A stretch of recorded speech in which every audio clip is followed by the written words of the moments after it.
Right. Okay, so welcome, ladies and gentlemen, to mezzanine rooms. Just ignore my phone, I'll come and switch it off in a minute.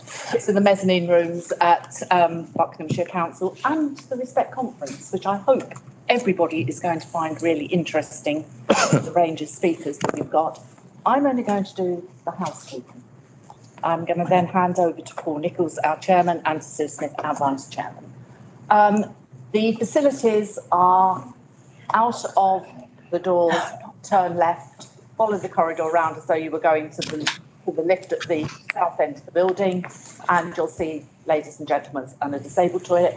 Can I ask you not to use the central door there, because it's got very delicately got the camera and all the equipment balanced on top of it, because it was the most convenient place when we surveyed this the other week to put them. So if I can ask you to use either of the back doors. Sorry. No, I'm just thinking if I'm on camera or not. No, that's just fine. We can arrange it if you would like to be on camera. Yeah, you can go to the front row if you want. Other than that, obviously, feel free to go and help yourselves to tea and coffee and that throughout the afternoon. Please eat the cakes up. They do not need to go back in our office at all. And then, obviously, the conference finishes at 6:30. Those that are remaining for the AGM, we will then be laying out a buffet for you. And then, obviously, we will escort anybody who's leaving and not staying on. We will escort them down. And I'm not sure what Ryan's under control of that. We're not expecting a fire drill.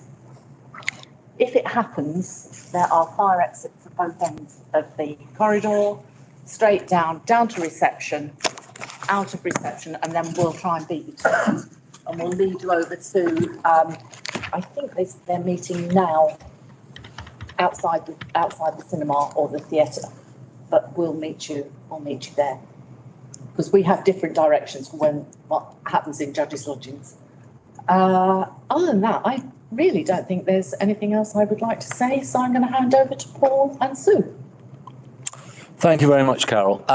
As Carol said, my name's Paul Nichols. I'm a councillor for Hewingdon Parish Council, and I'm the chairman of BALC. This is my second year.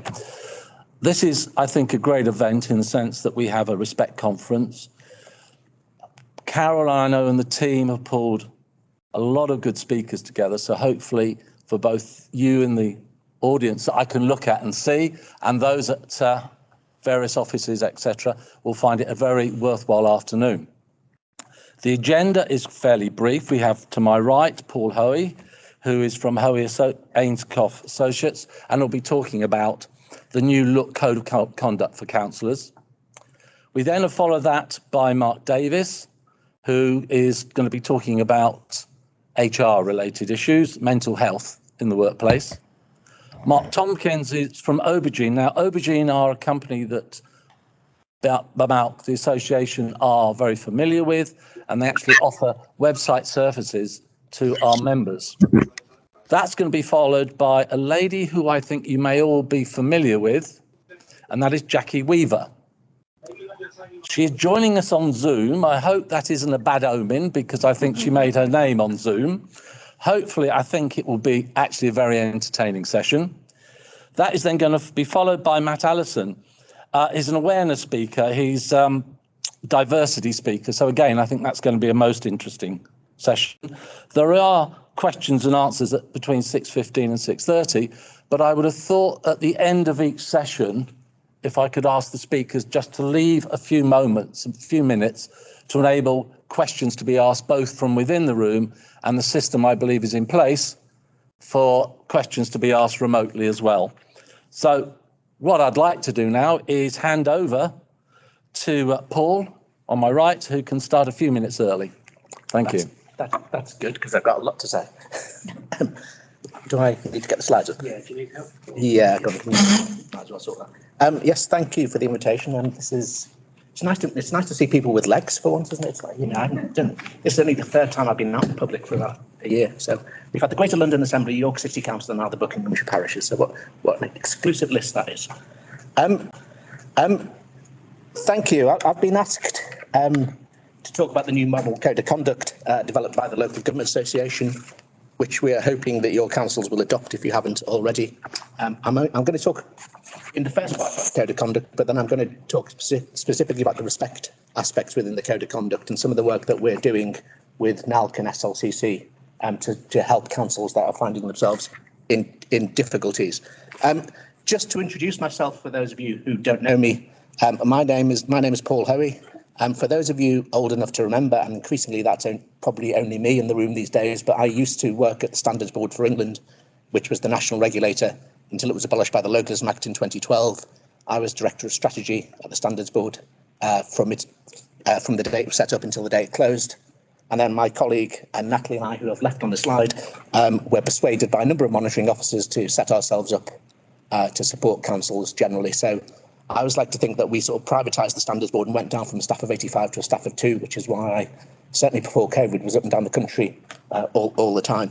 So we do a lot of work, obviously, with councils. We do some investigation work, do a lot of training. We have a particular specialism, which is probably why we're here today, which is working with what one might call troubled parish councils. So there's parish councils where there's been about 150 complaints and the monitoring officer throws their arms up in the air and says, come and help us. And we essentially go in and try and sort out the governance in those councils. And of relevance today as well, we were the local government advisors to the Committee on Standards in Public Life for their 2019 review, which I'll talk about shortly. And we were commissioned by the Local Government Association to draw up the new model code of conduct for local government, again, which I'll talk about shortly. And I'll also talk about some of the things that we're working on with SLCC and NALC.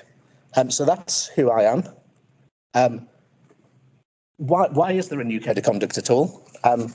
As I say, those of you old enough to remember will remember that there was a mandatory national code up until 2012, which applied to all councillors throughout England, and that was overseen by the Standards Board for England, where I worked. That code was abolished under the Localism Act, together with the powers that councils had to suspend and disqualify members. So the Localism Act essentially removed the national regulation and removed the powers of sanctions from councils. The Localism Act still said all councils must have a code of conduct, but with the exception of a very narrow set of interests to be registered and declared, didn't say anything about what that code of conduct should contain. Now, even at the time the Localism Act was going through Parliament, a number of national organisations expressed concern about the scrapping of a national code. That included bodies like NALC and SLCC, and also the Committee on Standards in Public Life were very vociferous in their opposition to the Localism Act at the time. There was a general view that standards should be something that applied universally. So I've driven down from West Yorkshire today. Now, why should a councillor in West Yorkshire have to meet different standards from a councillor in Buckinghamshire, for example? And more practically, there were concerns it would be confusing for members, for officers, and indeed for the public, if different standards and rules applied at different tiers within the same area, often to the same councillor if they were twin or triple-hatted. We have spent many years doing training up and down the country now for county associations, having to say to councillors, well, you need to declare that when you go to the county, but when you go to the district, you don't have to declare that, but you have to declare something slightly different when you go to the parish because you've all got different codes. And I think I've come across one councillor who's on 5 councils and governed by 4 separate codes of conduct. As I say, one of the sternest critics of the Act was the Committee on Standards in Public Life. For those of you who don't know the committee, they're an independent committee, but they report in to the Prime Minister. Used to be known as the Nolan Committee, or the set up the Nolan Principles, etc. Never very far from the news. In 2018, they undertook a review of the Localism Act because they had been concerned about it in 2012 and felt enough time had elapsed now to see actually if their fears had been justified or whether it was working in practice.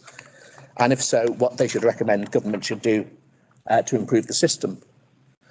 And they published a comprehensive report in 2019, which makes a very interesting read, made a number of broad recommendations. That included the reintroduction of more meaningful sanctions, so that councils were given the power to suspend members for the most serious breaches of the Code of Conduct. Those recommendations have sat in government's in tray for nearly 3 years now, without anything being done to them, and we'll talk about that a bit later. And they would need legislation to implement, so that they're not things that local government can just get on and do. But the committee made a number of specific recommendations around the code of conduct. Sorry, just get back to that. As I say, they found that indeed having different codes at a local level between tiers was confusing and unhelpful. They found they did a review. We did a review for them of some codes of conduct that had been developed locally. We found a lot of them very badly written. So I'm doing training next week for a council, and I still don't understand what their code of conduct means. I've spotted at least 3 contradictions within about 4 paragraphs. So the interest that they have to declare change name between paragraphs and what they think they have in their code, they actually haven't written into their code, for example. And some codes they found just absolutely didn't cover what one would expect in a code of conduct. In that, they included the model code, which had previously been drawn up by the Local Government Association in 2012, which was based very much on a parliamentary code of conduct, but dealt with very different issues from local government. So said hardly anything about the need for members to declare interests. For example, said under the old Local Government Association code, all councils have to declare are their own interests or their spouse's interests. They don't have to declare interests of their sisters, their brothers, their children, their best friends. None of that is covered by that code of conduct. The other area, which is the theme for today, really, where the committee found codes weren't strong enough, was in addressing the issue of respect or disrespect. To give you an example, many councils in 2012, when the old national code was abolished, the old national code used to say treat people with respect as one of its overriding rules. When that code was abolished in 2012, many councils took out that reference to treating people with respect. It was a provision in the old national code previously seen by some politicians in particular around Whitehall as the provision that was most responsible for all the trivial and vexatious complaints that they claimed were bogging down the system. So, and we were asked to look into things about, the member side heavily when I was speaking type of thing, or, they raised their eyebrows as I walked into the room, sort of very low level complaints. But to give you an example of how removing respect from the code had an implication, we investigated one case where a particularly obnoxious councillor had called the monitoring officer in public a proven liar. And this was in an email that had been sent. You can tell somebody isn't entirely with it when they send an email which goes to the Prime Minister, copy to the Queen, copy to the Leader of the Opposition. The longer the people copied in on an email, the less you think there's probably anything in this email. This councillor was absolutely obsessed by a particular planning decision and sent this email to the Prime Minister saying our monitoring officer is a proven liar. Now, that particular council, was a principal authority, in their code, they'd moved any reference to treating people with respect. They'd put in a higher test which said, do not bully people. That's much harder to prove. And so, despite the behaviour and the language being used by the member towards senior officers generally as being offensive in the extreme, in meetings, in correspondence, it was found by the Local Standards Committee it didn't amount to bullying, as that was seen as too high a step to get over. And that was not least because the monitoring officers themselves said, when questioned, well, no, I didn't feel bullied. I just thought the guy was an idiot and rude, and I had to challenge it. And they said, well, if you didn't feel bullied, the code says, do not bully people. It doesn't say anything about treating people with respect.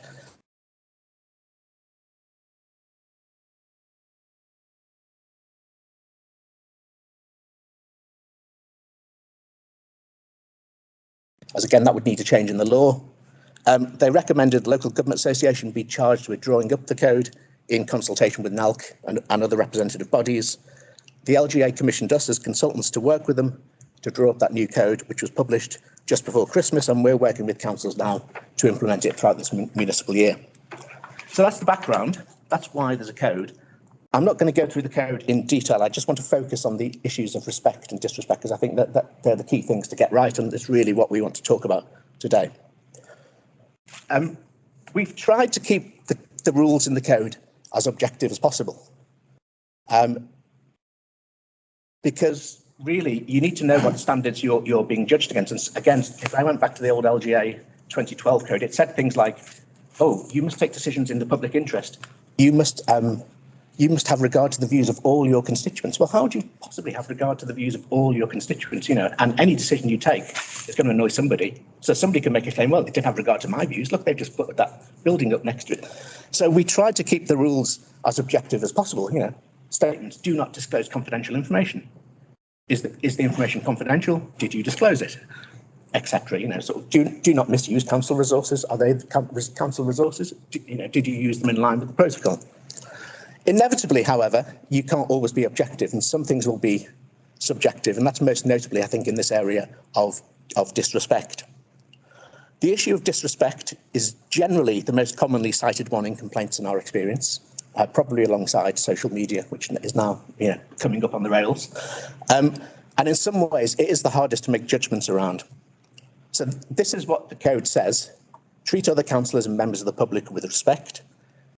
Note we've said treat other authority employees, etc., with respect and respect the role that they play.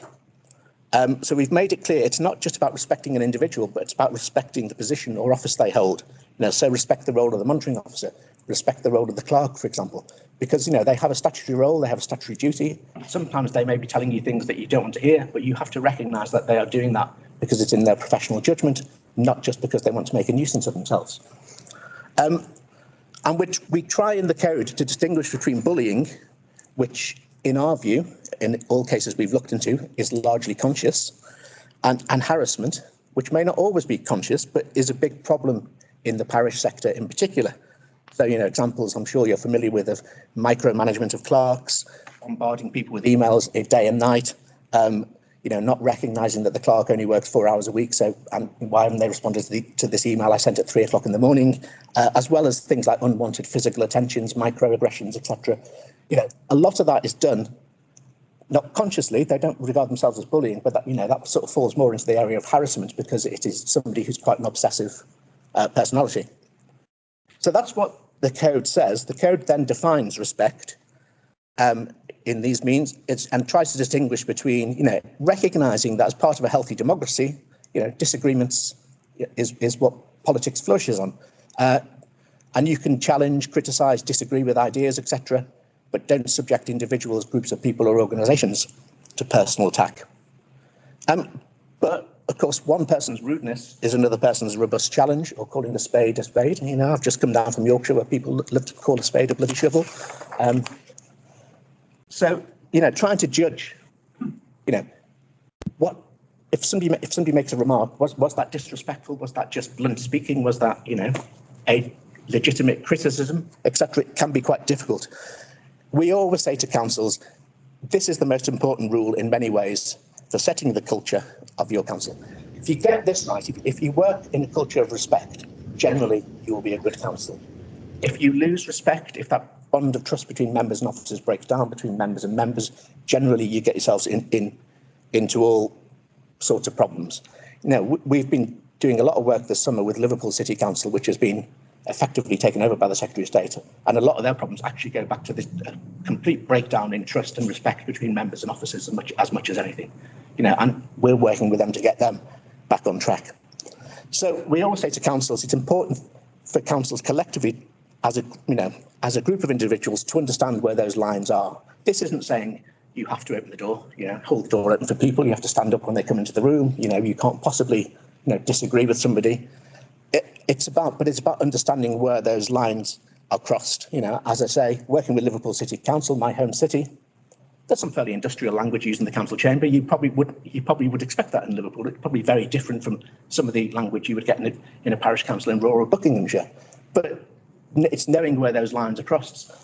So we worked with a council recently, again, which has fairly robust political culture. But we were called in by the leaders because this had descended into actually people were bringing up mental health concerns, medical issues with fellow councillors, etc. And it had gone way beyond simply, challenging people. So we worked with the group leaders to try and reset that culture. Because once that line is crossed, it becomes a very slippery slope towards an unhappy workplace. In producing the code, we had to strike the balance between keeping the code relatively concise and readable. You don't want a 65-page code because nobody's going to read it. But not making it vague to the point of meaningless on the other hand. So one councillor said to us when we consulted on what should the code say, said, it just needs one line, just do the right thing. Well, that's fine, but my idea of the right thing is probably different from yours. The right thing means in these circumstances X, Y, and Z. So in parallel with the code, we've written comprehensive guidance for the LGA, which is on their website, unpicking how the code should be interpreted. And I wanted to pick up a couple of points from the guidance around this area of respect. So if we're looking at a case, when considering whether something is disrespectful, it does need to be balanced against a number of factors. For example, the circumstances in which the behaviour occurs, such as, where was it? Perhaps a heated debate in a council chamber is very different from, from shouting at somebody in an office. Who was it in front of? The character and relationship of the people involved, the power relationship between the people, the behaviour of anyone who prompted the alleged disrespect, because again, we come across cases where people say, people have been rude to me, and when you look at the way that they've acted in the first place. So, we have to look at all those factors. Disrespectful behaviour takes many different forms, from overt acts of abuse and disruptive or bad behaviour to insidious actions such as bullying, the demeaning treatment of others. The test we always use is, would a reasonable person think the behaviour impacts on the willingness of fellow councillors, officers or members of the public to speak up or interact with that person because they expect the encounter will be unpleasant or highly uncomfortable? Because if people go into that thinking, I'm not looking forward to this, then that's clearly a culture of disrespect. We worked with the parish council where the chair told us he was physically sick before every single meeting because he was so frightened of what was going to be said in that meeting. That's not a way to live your life. So it might be things like rude or angry outbursts, use of inappropriate language in meetings, ignoring someone who's attempting to contribute to a discussion, attempting to shame, humiliate others in public, nitpicking, fault-finding, use of inappropriate sarcasm, sharing of malicious gossip or rumours. We've come across all of these things. And its effect isn't just on the poor victim, of course. Ongoing disrespectful behaviour undermines the willingness of officers to give frank advice. It damages morale at a council, ultimately creates a toxic culture, which has been associated with the most serious governance failures, as I say, and that's why it really needs to be challenged, from the outset. Asking people to treat others with respect is common decency. The code isn't intended to stop lively debate, which is a crucial part of the democratic process, as I say. Differences of opinion and the defence of those opinions through councillors' arguments and public debate, they're an absolutely essential part of the cut and thrust of public life. Councillors should be able to express their opinions and concerns in forceful terms. Direct language can sometimes be appropriate to ensure that matters are dealt with properly. The code isn't intended to stifle the expressions of passion and frustration that often accompany discussions about local authority business, but it is, as I say, about knowing where those boundaries lie and collectively knowing where those boundaries lie. I do have to say, in some cases, officers have been known to reject reasonable criticism appropriately made and describe it as disrespectful or bullying. The code isn't intended to constrain councillors' involvement in local governance. It's not intended to constrain the role of councillors in challenging performance. Councillors are able to question, probe poor officer performance, provided it's done in an appropriate way. And we keep coming back to that phrase, in an appropriate way.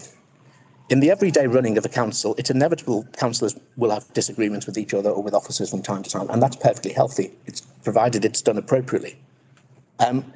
If a councillor's criticism is a personal attack or is offensive in nature, it's likely to be unacceptable. You need to make sure, as a council, therefore, you've got clearly defined policies, procedures, and occasions where those sorts of issues can probably be raised, and not have people shouting at each other in meetings. If personal attacks aren't challenged, they tip over too often from a one-off outburst of exasperation into bullying. So, these things should be challenged from the outset. Some bullies, of course, lack insight into their behaviour and are unaware of how others perceive it. But others know exactly what they're doing and will continue to bully if they feel they're unlikely to be challenged. And too often, I think bullying can sometimes be overlooked.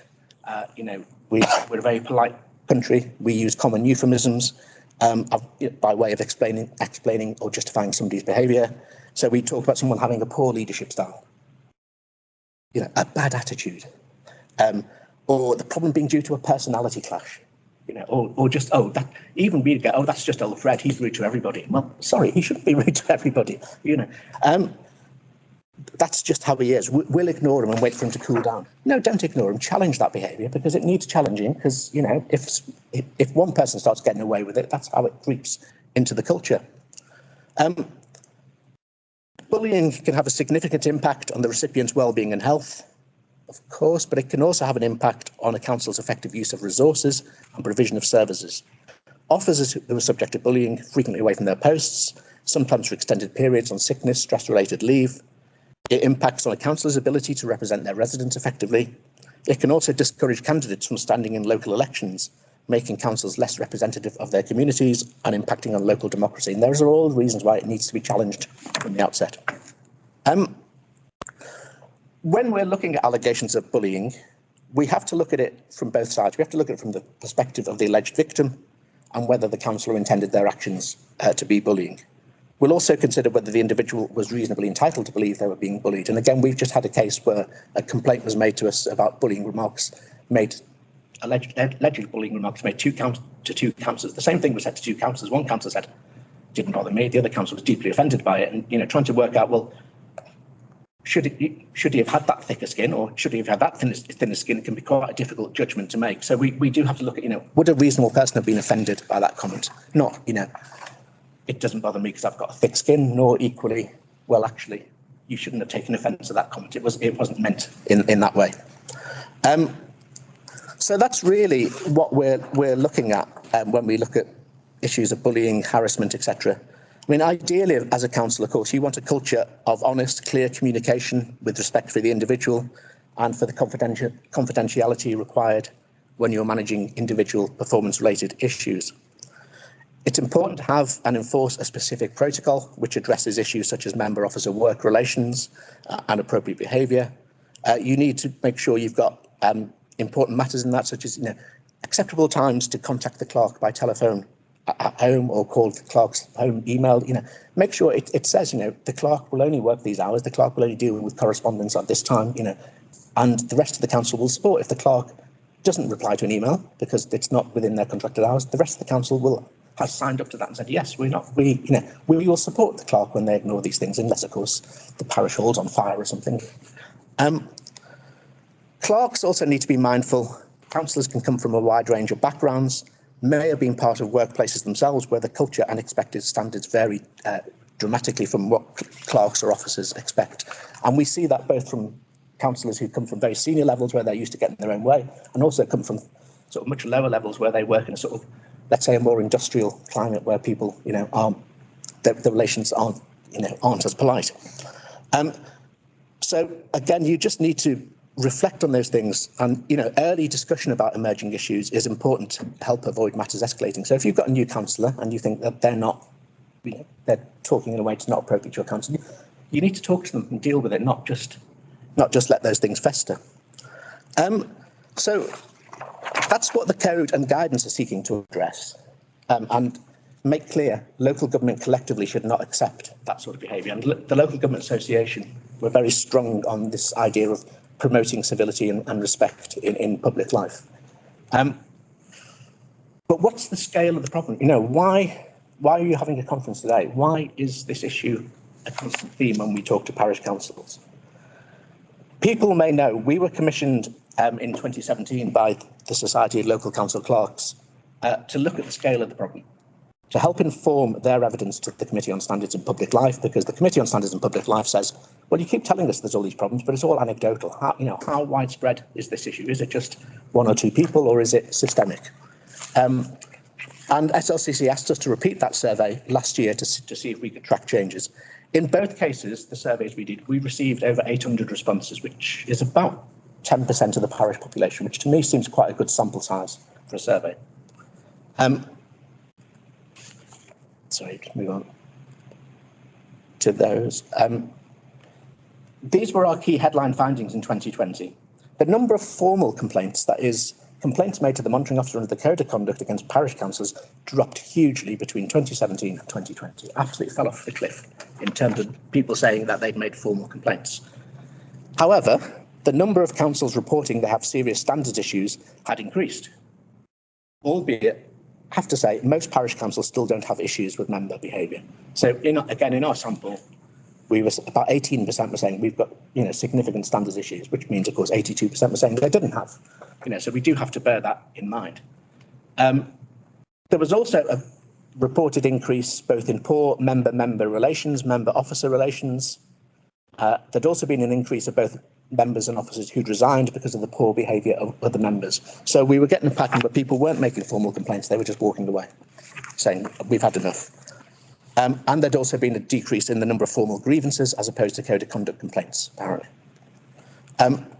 Disruption generally seemed to be either because of personal animosities between councillors, you'll be familiar with this, or else because individuals or small groups of councillors were challenging what they saw as the status quo and saw themselves as outsiders who wished to change the way the parish council has traditionally been run. And again, we've worked in places where we've been told these outsiders have come in and wrecked everything, and when we go in, actually they've come in because the parish council wasn't very good in the first place and needed that sort of challenge. So it can be difficult. They may have gone about it in a cack-handed way, but those things are quite interesting to observe. There's a small minority of councils where the behavioural issues were aimed directly against the clerk or other staff. More generally, the perception seemed to be the clerk was getting caught in the crossfire, either as part of the general targeting the way the council is run, or because they're having to manage the behaviour or reconcile the factions, etc. What was really interesting, SLCC, of course, covers both England and Wales, and what was really noticeable in this survey in particular was that if you just looked at Welsh responses, if you took out all the English responses, just looked at Welsh responses, the picture was completely different. So far fewer councils reported significant standards issues. In England, around 18% of councils report standards issues. In Wales, it was under 5%. And it was a similar picture in every category. And I'll get onto that again, my thoughts around that. But both surveys overall showed a fairly clear pattern. So the first conclusion is that the vast majority of parish councils, of course, operate effectively and have little or no behavioural issues, but are focused on delivering for their local communities. And the work parish councils do when they're working effectively is absolutely brilliant. And parish councillors and clerks take their roles and responsibilities to their community very seriously. And we have to say that is the vast majority of parish councillors in this country. However, there was a surprising similarity between the results of 2017 and 2020. Now, if one were being optimistic, one could say that means things haven't deteriorated. But of course, the opposite could be true. Things haven't improved, despite all the focus that seems to have been on it over the years. The number of councils facing significant governance issues has actually risen slightly between 2017 and 2020, according to our survey. And while there's apparently been a fall in reported complaints, and the pattern of complaints looks similar, with the exception of the rise of social media, which probably wasn't even on the horizon back in 2017, really, the number of people deciding they don't want to complain has risen. And even more concerned, the number of members and officers leaving because of poor behaviour has grown by an absolutely huge number. That's clearly a drain on councils. It clearly risks losing good people from the sector. And what's important, therefore, is to reflect how the sector can better support those people who may be thinking of walking away if experience and capacity is to be kept in the sector. So that's what the problem is. That's the scale of the problem. What can be done? I should say there will always be problem councils. When we worked at the Standards Board, we had estimated during the lifetime of the Standards Board, around 10% of parishes had generated complaints. So again, around 90% of parishes didn't have, never had a complaint for 10 years made about their members, but about 10% generated complaints. There will always be problems in any organisation. However, the numbers with persistent or multi-complaints rather than isolated incidents does appear to be growing. This does seem to be exacerbated by the lack of sanctions within the framework and the lack of enforceability of those sanctions, coupled with a lack of resources to support parishes with difficulties and a lack of capacity to support parishes more generally to prevent problems arising. So it's all very well saying, we know these problems, but what can you do about it? And as I say, my company works with these things, but that costs money. We can only deal with a handful, and we get on right at the worst ones, which have been left for years. Actually, you want to get in and start solving these problems early on. So the key points we made to SLCC on the back of the survey was, and need to be made to government, and I stressed that to the conference today, is that the lack of effective sanctions, in particular the power to dismiss a councillor for gross misconduct, seems to be an absolutely major stumbling block to improvement in the sector. There's also a clear picture of ever greater disaffection with the formal arrangements. This must be of concern. If people are feeling genuinely feeling aggrieved but can see no solution and see no point complaining, it will only serve to drive people away from the sector and damage its reputation in the eyes of the public. While better sanctions would deal with rogue individuals, however, it wouldn't be the panacea for dealing with more deep-seated issues. we worked in the past at the Standards Board again, people who were suspended or disqualified when those sanctions existed, they still turned up at the parish council and still made a lot of noise and shouted at people. And, so it doesn't make them go away. It helps you to manage the problem a bit. At least it gets them on the outside of the organisation. But it's not the magic wand that would deal with all the problems. Many people in the survey singled out the need for greater emphasis on training, and there did seem to be a correlation between councils with problems and a poor uptake of training. Training of itself, of course, can't change attitudes, can't increase capacity, it can't address more systemic issues. That said, the sector does need to reflect on how training capacity can be enhanced, and council is encouraged to make greater use of training opportunities. And again, one of the things that we put into the Code of Conduct at the request of SLCC and the LGA is that it is a breach of the Code of Conduct if you do not attend training on the Code of Conduct that is laid on for you by the authority, because it's got to be seen to be taken seriously. The role of the chair of the council is particularly important in the good governing of an authority. Whilst most clerks expressed satisfaction with their chair, there was a significant minority who felt their chair lacked the skills and understanding to be effective, and there were places where chairs have been in place for a long time which risked stagnation. We therefore think there needs to be particular emphasis within the sector on the need for the chair to have the proper skills to do the role, and there may even need to be a limit on the time served by a chair. So again, we talk to councils where the chair's been in place for 30 years. It's a fiefdom, if you like, and what the chair says goes. And clerks come and go. The chair still has their own way. Lack of resources are clearly a barrier to supporting those councils with systemic problems. Some priority needs to be given to supporting those councils who are in serious difficulties, as well as those which have underlying issues, which could slip into that spiral of decline and failure. Following the Localism Act and the removal of the national regulatory framework, there appears to be a lack of any systematic external support for improvement in the parish sector, and the capacity and capability, particularly among smaller councils, when it comes to dealing with governance issues themselves, is extremely limited. None of these are matters which have easy solutions, but it's imperative on the sector as a whole to see how it can support and improve capacity. It's damaging to the reputation of the sector as a whole, let alone failing individual communities, where councils are allowed to flounder and fail over a number of years. And whilst everybody cheered themselves up at looking at Handforth at Christmas, and I'm sure Jackie will tell us later, it absolutely shone a spotlight on it, and absolutely was, Handforth's not the worst council in the world, I can tell you, there's places which would dream of being as well run as Handforth. So the survey identified both real costs and opportunity costs that were being lost by council. Real costs in terms of employment disputes, etc. Opportunity costs, taking money out of service delivery, holding back individual communities, people saying we've not taken a decision on this because we're too frightened to, but actually this community's lost out on getting the leisure centre or what have you. In many places, that support can only come from outside because of the small capacity in some of these places. So we've said to SLCC they need to look at more active mentoring and coaching, sharing of good practice, effective governance reviews, support for targeted training programmes, working with local monitoring officers, county associations and others to put an improvement programme in place. But as well as managing crises where there have already been failures, there needs to be an approach to crisis prevention to stop places sliding into dysfunctionality. So there is a need, in our view, to develop early warning detectors and governance diagnostic tools to help councils identify at an early stage where they may need help from their peers. Above all, it's clear where governance failures do occur, they have a paralysing effect and absorb a great deal of time, energy and money, as well as lost opportunities. These failures can potentially occur at any time in any place, so shouldn't be seen as a problem solely relating to those individual councils currently in difficulty. Instead, the sector as a whole needs to recognise the importance of good governance and take greater ownership of building governance capacity across the sector. It has to be accepted that there will always be isolated examples of systemic failures or rogue individuals whose behaviour falls below widely accepted standards, but the sector needs to take a systematic approach to tackling problems at source rather than simply reacting to individual cases if it's to see those numbers decline over time. Otherwise, the sector risks continuing its loss of capacity and renewal over time as more and more people with energy and ability are driven out through local failings. And I must say, this is where I come back to Wales, the contrast with the Welsh situation, where there's still a regulatory framework overseen by the Welsh Ombudsman with powers of suspension and disqualification, and ultimately overseen by the Welsh Assembly, was absolutely stark in this survey. Wales is saying, we don't know what you're talking about when we say there's a problem in England.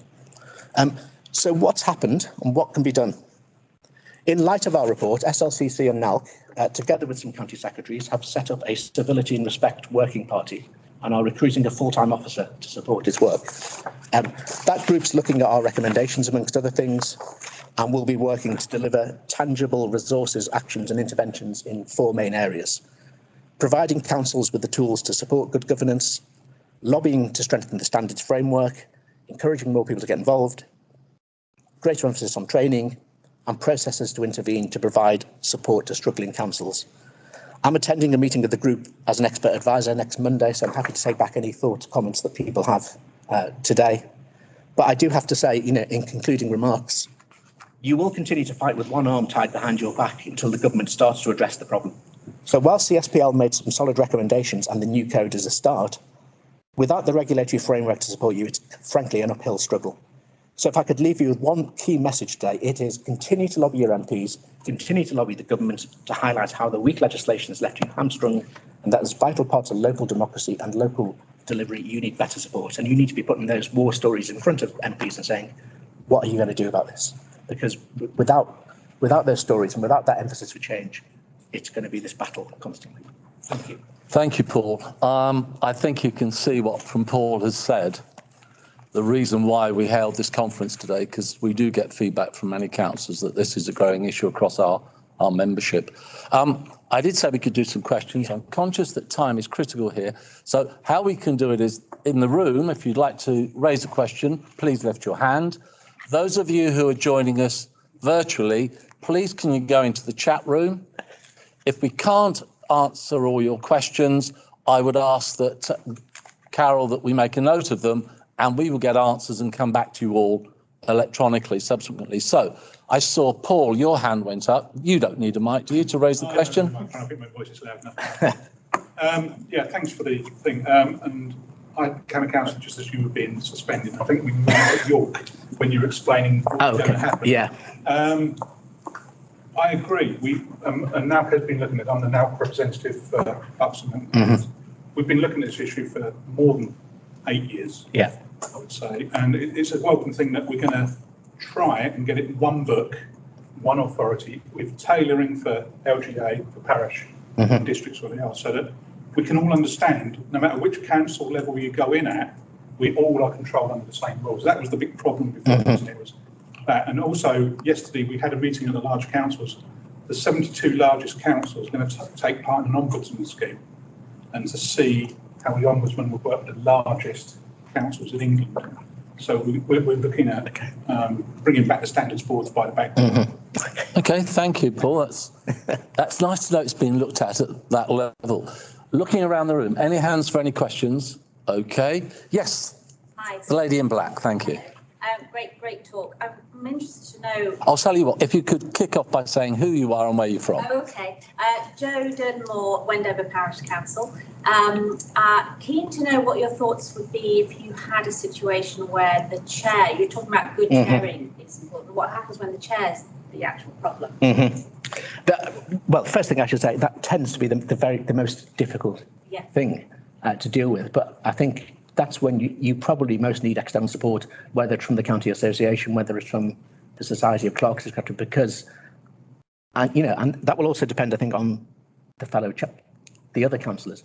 If the other councillors see the chair as a problem, that's good, because that allows them to shine. If they don't see it as a problem, that can be really difficult. But I would say you just need, in those situations, to get some external support about helping the chair to reflect, shall we say. We're doing a piece of work at the moment with the council down in Essex, where the chair is the problem, and we've managed to persuade the council that the chair needs some communication skills training, shall we say, and needs to talk to us about, why he's got such high expectations of people.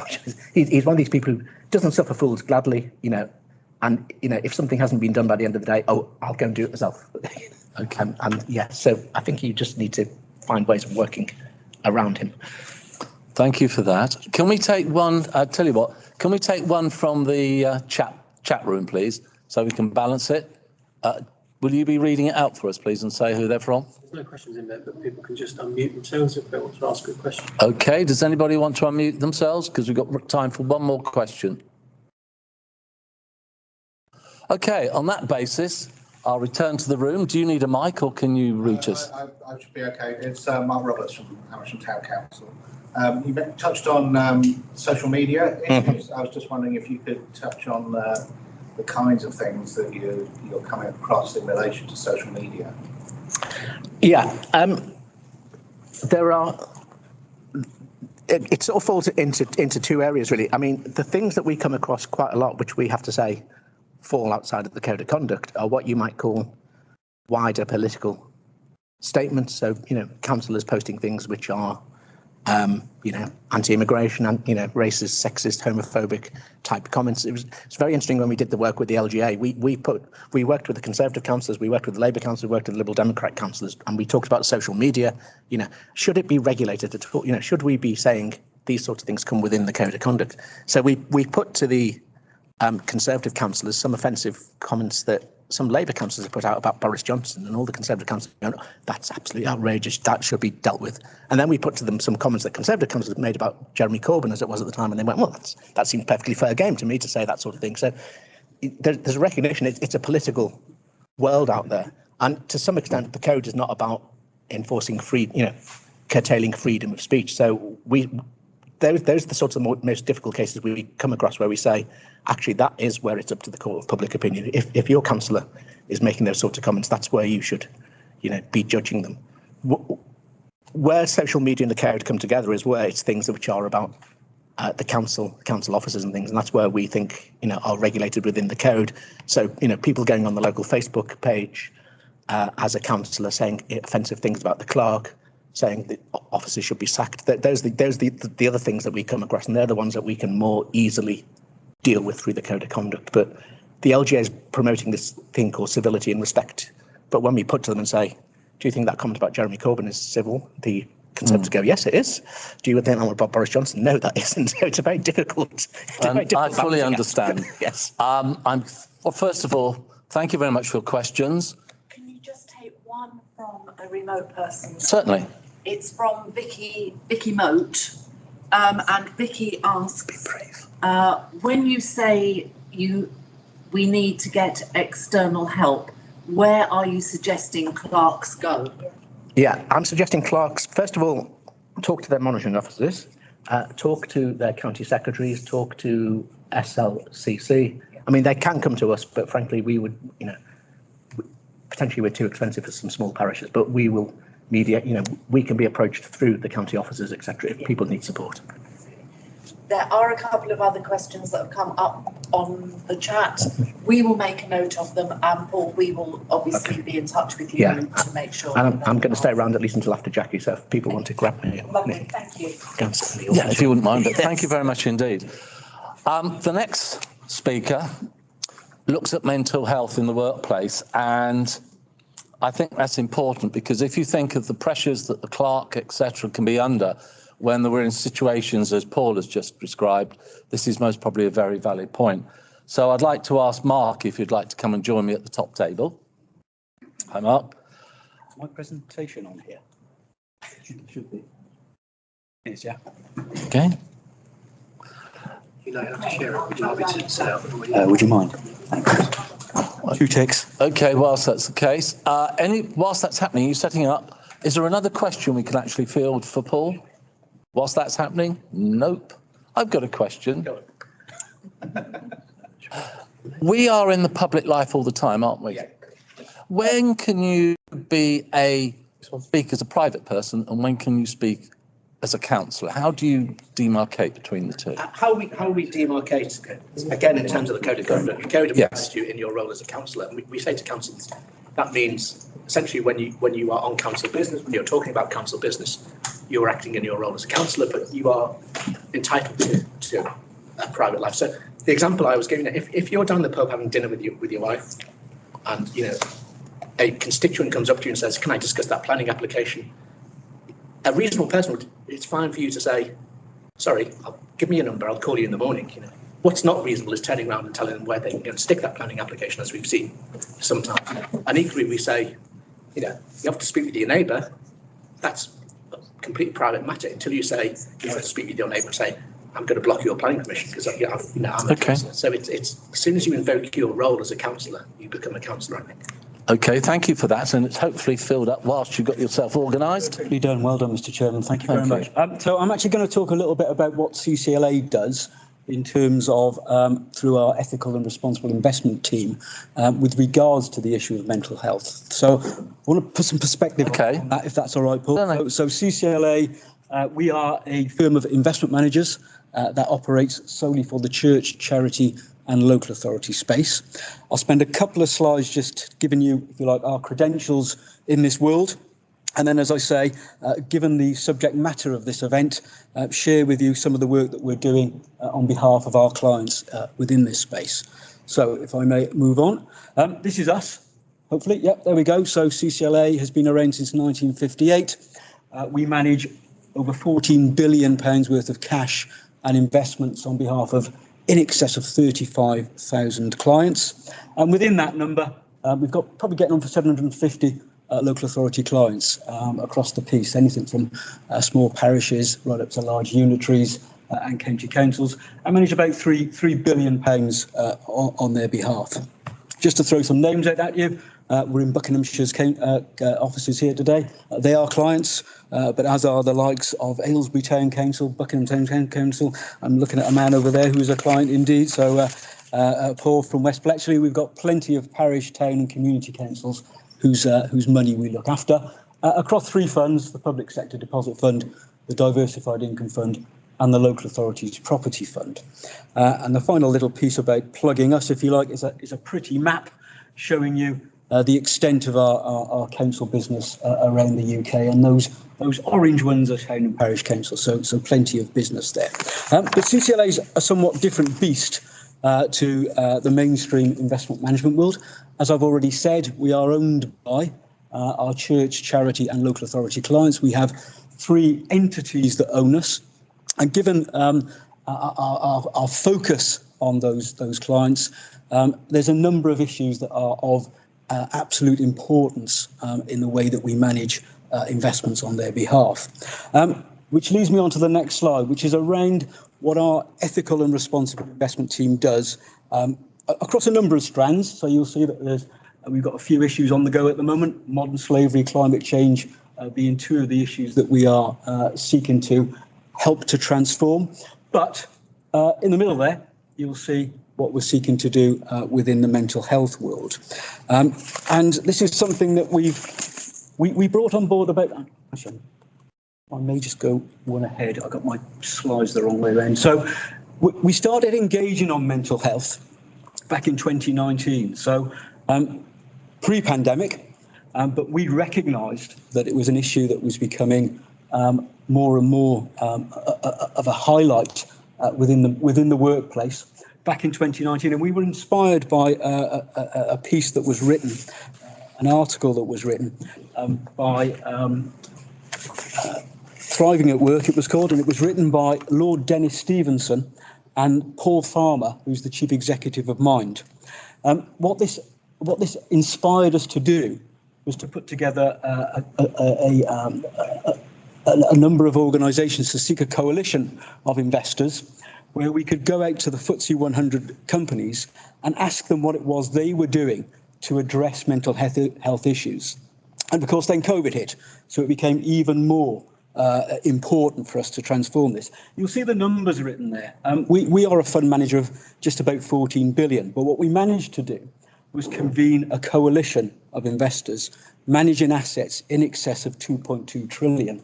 So a very large coalition that was able to influence what was going on within the within the workplace. What we did under the auspices of the coalition was write to the chief executive officers of every FTSE 100 company. And that's a combined workforce of 4.7 million people. What we asked them within our missive to them was to explain to us what they were doing to protect the mental health of employees and asking them to demonstrate how they were going about doing that. And remarkably, we had 74 responses. So it's clear that, the private sector is taking this issue extremely seriously, and ever more so within the last 18 months or so. But we found that one of the findings that we observed were that there was often disjointed responses to what people were doing, and sometimes senior managers, senior members of staff were maybe less engaged than we felt they should be. So that led us to become what we like to call ourselves as a catalyst for change, and putting together this mental health benchmark. As I've said already, we're quite a small firm, but we managed to engage with larger investment managers and bring them into the fold, and initiate this building of this corporate health benchmark. We were supported and continue to be supported by some auspicious organisations, including the United Nations Principles of Responsible Investment and MIND, so Paul Farmer. Both of those organisations have joined our expert advisory panel. And what we did was put together a first iteration of this benchmark and test it with around about half a dozen UK listed companies. We're now in the process of the next stage, where we are conducting a pilot with 30 companies to aid our findings for the next stage. Now, we believe that good mental health is right for everybody. So this will provide benefits across the piece, not just to us as investors, investing money on behalf of our church, charity and local authority clients, but to the companies themselves, and most importantly, to workers individually and society more generally. So acting on your behalf to ensure that those things are taken very seriously. This is where we are in the process. So we had a 6-week consultation, which is now closed.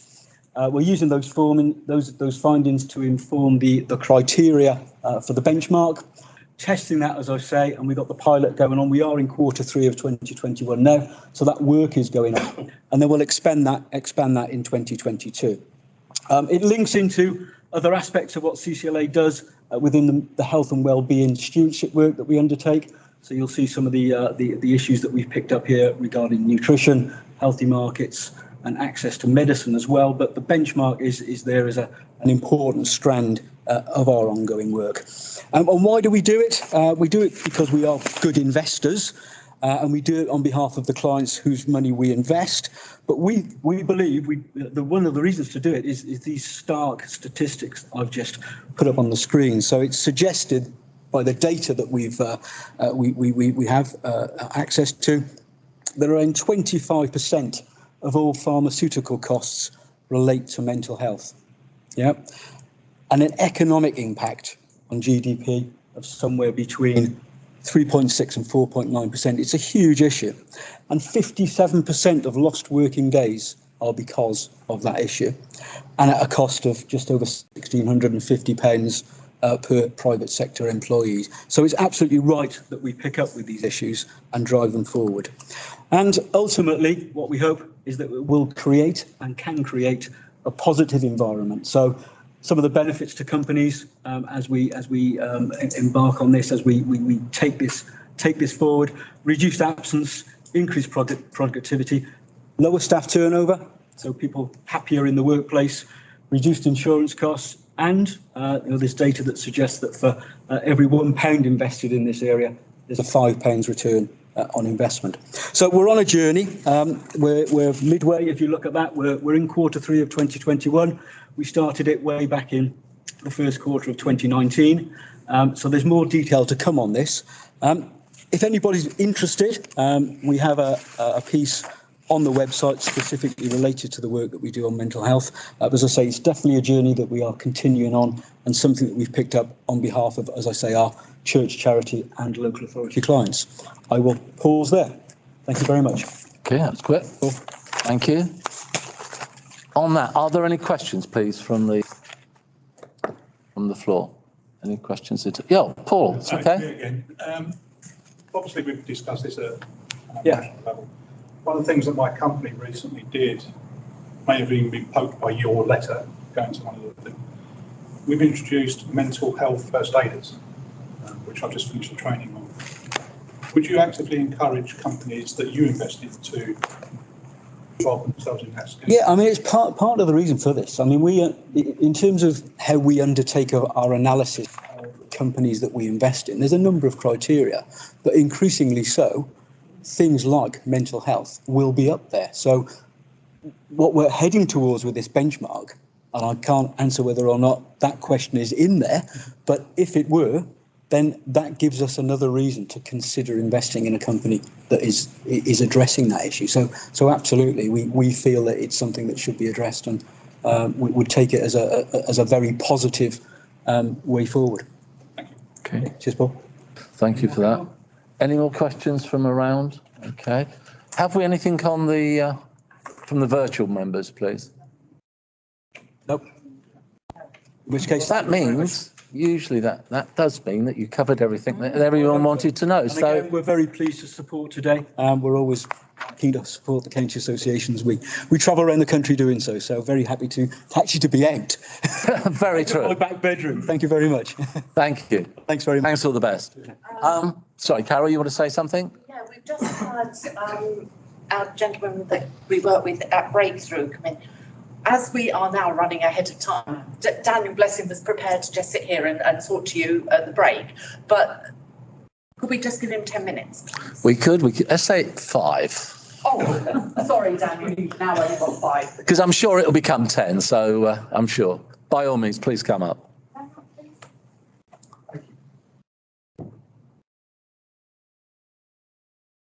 Thank you, Carol, and good afternoon, everybody. Hi. Good afternoon, everyone in the room, and good afternoon, everybody watching on the live stream. I've met quite a few of you before. I recognise some of your faces, but not from being meeting in person, but from virtual training that we've been delighted to deliver in partnership with your association over the last year and a half. Is it, Carol? And this is the first time that I've met Carol, Perry and Lorraine in person. It's wonderful, it really is. My name's Daniel Purchase. I'm co-director at Breakthrough Communications. For those that haven't met us before, we work with councils around the country, with clerks, officers and councillors, to help councils communicate more effectively and more compliantly with their communities. We do lots of different things. What I just want to talk about very briefly, and I actually, Chair, promised to do it for less than 2 minutes, so you can time me. No, you've got 5 and 10 if you need. Happy to answer any questions as well. Is just talk about a growing issue in the sector for both councillors and councils as a whole, and that's the theme of respect, which I know is something that obviously you're talking about today from different perspectives. We support hundreds of councils with different aspects of their communications. Probably the biggest thing we do in terms of communication side of things is help councils with social media. And of course, not just councils, but lots of councillors too use social media to engage with residents and their communities. As somebody myself who has served at all 3 tiers of local government elsewhere in the country, I genuinely understand the challenges and opportunities that comes with that. The good news is I'm not going to talk for a lot today, because what we've agreed to do with BMKALC is record a useful training video that we're going to send via Lorraine to distribute to members on the theme of respect and social media, linking to the more broader issue of civility in public life and the challenges and the apprehensions that councillors feel, that councils feel at officer and member level from a digital communication perspective, particularly social media, but not just social media. What are the opportunities? What are the challenges? And what do we do when something goes wrong? And how can we overcome and actually build respect and actually engender a sense of respect with our communities? Because the issue of civility in public life is big, but actually the issue of trolling, of online bullying, often aimed at councillors, often for completely incorrect reasons. There's often misunderstandings in particular.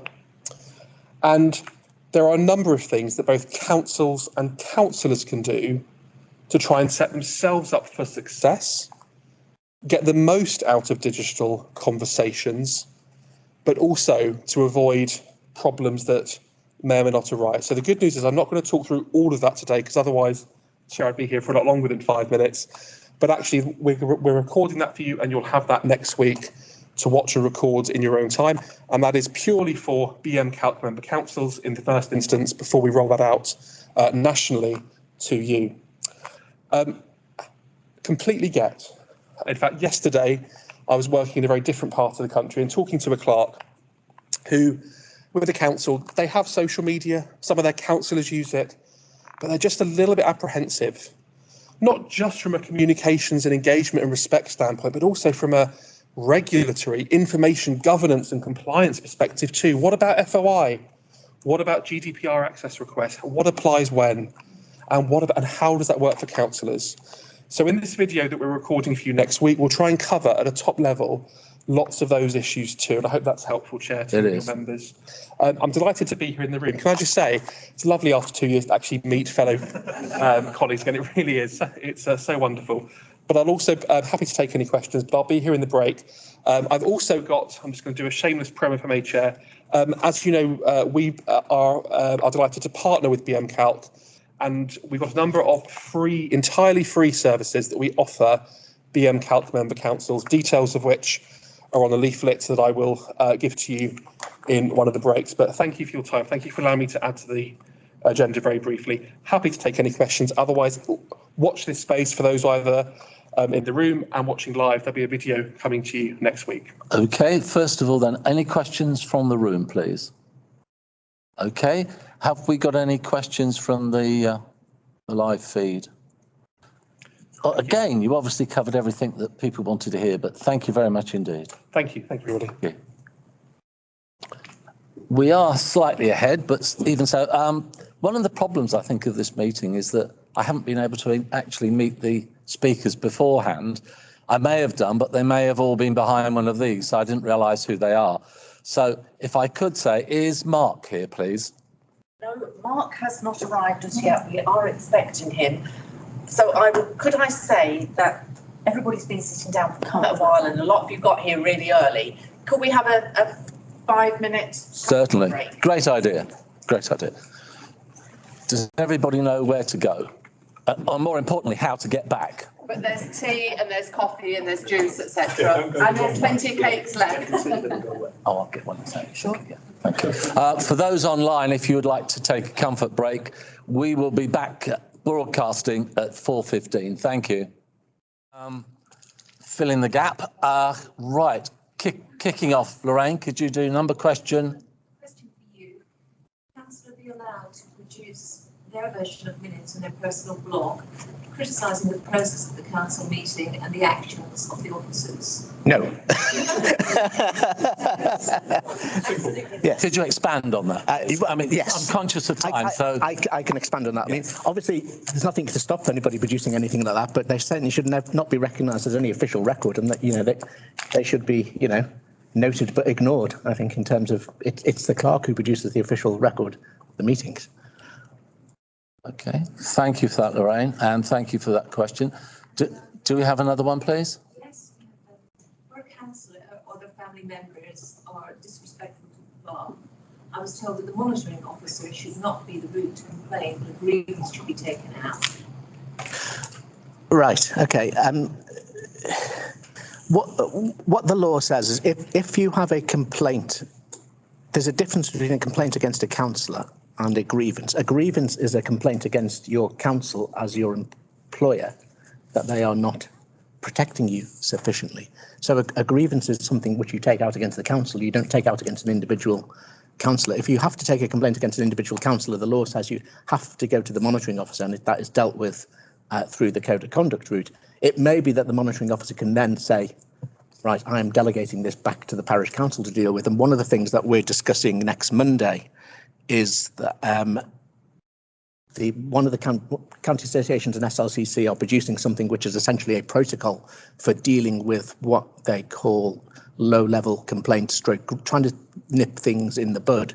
And I'm having to work on it to write it to make sure that the monitoring officer is built into the process so that it formally is the monitoring officer who's delegating those things back. So if you have a complaint against a councillor, it has to go to the monitoring officer, but you should probably, as a council, even before you make complaints, have a discussion with the monitoring officer about how they may handle complaints about your parish council and whether there is scope for them, in effect, to delegate those things back to you where they fall below a certain threshold. If that helps. Okay, it does. Is there any more you'd like to add to that to fill it out at all? I can do a song. No, I'm just conscious that we have a bit of time, and I know that you can be succinct. Okay. Okay. I mean, I think if there's any other questions at all from our virtual audience, because we've got possibly 5 minutes, if there's any other questions they'd like to ask. Certainly, I think bullying relationships. Oh, there we are at the back. Thank you. Could I just ask a question? If councillors are active on social media, yeah, but not under their own names, yeah, what's your opinion of that when you express what we do if we get sent a complaint to look at or an investigation to do around this, what we're looking for all the time is it to do with their role as a councillor? Is it to do with council business? If I can give you a couple of examples. I mean, a councillor who describes themselves on their Twitter feed as, my name is Councillor so-and-so, I represent wherever, but all views expressed are my own. You read their Twitter feed, some things are quite clearly they're talking about in their role as a councillor, because they're talking about having been in the planning meeting the night before, they're pointing at a pothole, looking sad, other things, absolutely nothing to do with the council, they're talking about football, they mix all these things, and then you get these wider political statements. Things that we look for is the ones that relate to council business would fall within the code of conduct. That would apply even if they've not described themselves as a councillor. So if I can give you examples of 2 cases we've done recently, one of which was a councillor who was tweeting under a pseudonym, so not identifying by his name, not identifying as a councillor, but was clearly talking about the council, was lampooning the clerk, the fellow councillors, etc.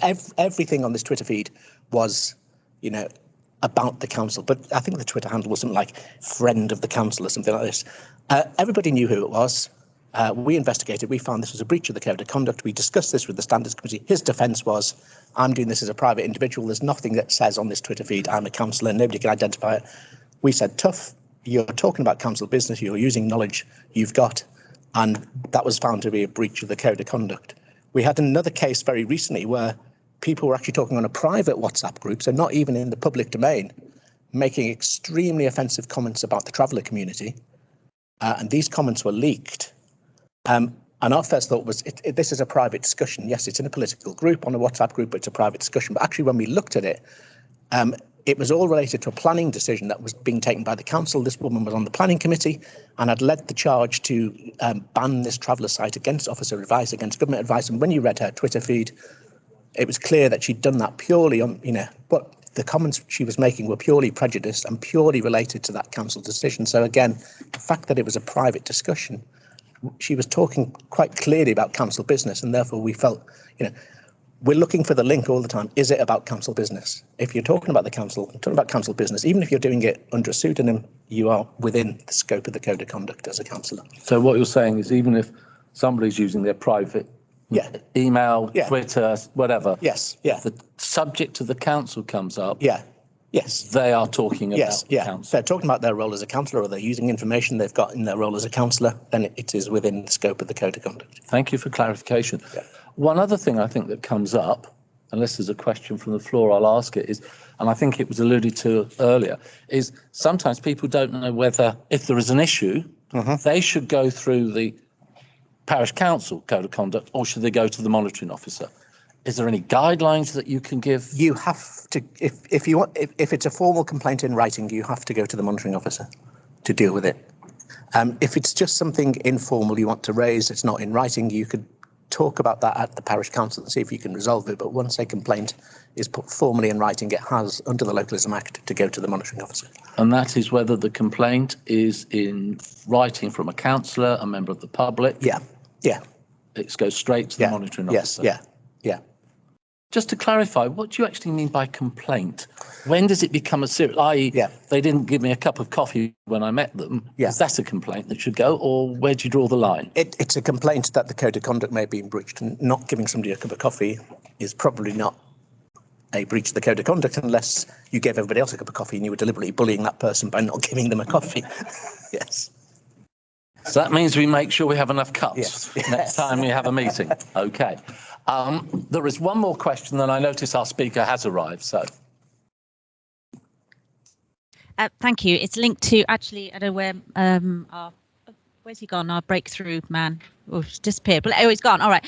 He actually did some brilliant training last year, which I went to on embracing equality, diversion, and inclusion. So thank you for that, Carol. I would strongly recommend everybody does it if they can. And I think it links to what you just said a minute ago about, everyone gets a coffee and one other person doesn't. So how much do you believe equality, diversity, inclusion policies should be embedded within the council, but also be part of the code of conduct? Because a big part of respect, of course, is about treating everybody with the same level of respect. Because you can say I'm being respectful, but actually there's degrees of respect for different types of people, whether that's age, ethnicity, demographic, whatever. So I think it starts to get more complex when you look at those policies. Written into the LGA code, that under the same heading of respect, that you must not do anything which causes your council to breach its equality duties. Now, it can be quite hard to, how can an individual councillor cause a council to breach its equality duties? It can, but the example I've just given you about the comment about the traveller community, the monitoring officer was very concerned that they had taken a planning decision and which turned out to have been done for reasons of prejudice and was potentially causing that council to breach its equality duty towards the travellers community. So there is that clear link within there. Yeah, so we've put that on the face of the code, that the importance of the equalities duty. Yeah. Okay, thank you very much indeed. Paul, thank you for stepping into the breach. You're welcome. Chairman, there is one live question that we could go. Okay, but that's eating into the next speaker's time. Yeah. Could you? He can't unmute himself. No, he can unmute. Oh, he can. Yeah. Can you unmute, please, Nathaniel, and ask your question? It's a very quick one. I hope you can hear me. I'm Ethan Kelly-Wilson, and I'm the chairman of Bletchley and Fenny Stratford Town Council. I think that a lot of councillors need a lot of education around how we deal with working within this modern age of social media. And I think that what e-learning is available to give to councillors so that they can, refresh regularly. I think that's more of a question for Carol to talk about the courses that we offer rather than Paul. We do run all sorts of training on the use of social media and especially for councillors.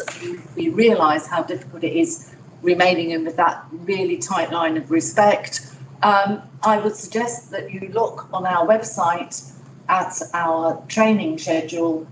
We will be running more at the end of this year, and it will be done with Breakthrough, who I don't know if there's anybody in the room that ever came on those courses, but it was absolutely brilliant. I'm getting lots and lots of nods here from people who came on it and said how good it was. I think that's possibly where you need to either talk with Breakthrough and have it as a whole council, or come onto our courses and joining. So that way. Thank you. Yeah, thank you. All I like to do is reiterate, I think it's important. The challenges that councillors, parish councillors now face are far greater through social media and other issues than they were just a few years ago. And it is most important that they have sufficient training to be able to meet those challenges effectively. So on that note, I'll ask Mark if you'd like to come up, please. And I understand how difficult it is to park in this town. So my goodness me, certainly is. I do have to ask you, though, but we have got a live feed, yes. So therefore 15 minutes, if that's okay. I shall be as quick as I can. Thank you. You have my slides. On the laptop. Do it for you quickly. And where would they be? So if you click on the, they should just be listed. Show me, please. That's fine. Whilst they're doing this, I should say that as of tomorrow, this meeting will be on the web and on YouTube. I would ask, is it being edited before it goes out, or is it going to be as is now? It will take out the comfort break that we had. As far as we are aware, we've got to negotiate with Ryan at the moment, and then it will go out as it is. Thank you. So everybody gets the whole thing, but obviously they're getting it secondhand and not being here in person to get the benefit. Thank you, Carol. Right, over to you. Thank you so much. Hello, everybody. I'm Mark from Aubergine. I realise that we are very compressed with time. Pertaining to our theme of respect, I come at these things from the side for people with disabilities. I know that over the last couple of years, website accessibility has been ever present on parish and town councils' agendas, but actually it's been really difficult for the most part for a lot of people to really absorb and understand what's required.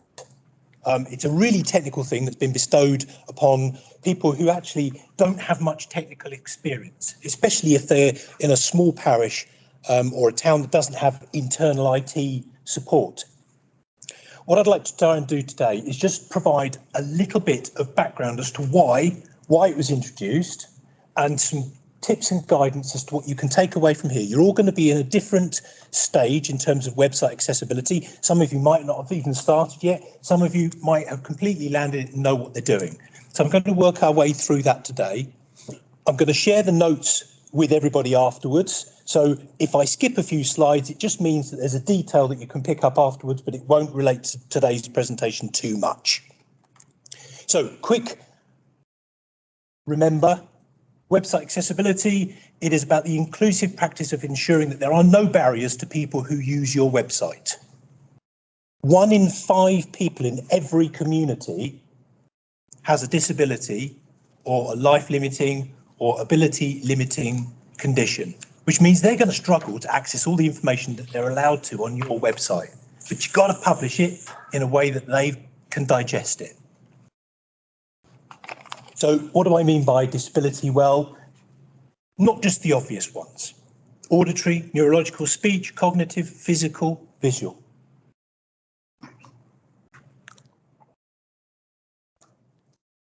The guidelines are called WCAG. You've probably heard of WCAG 2.1 AA. You've seen it everywhere. I'm sure you are. You're sick of it. But it comes out of something that was born out of the W3C, the Worldwide Consortium, who created these standards for everybody to follow.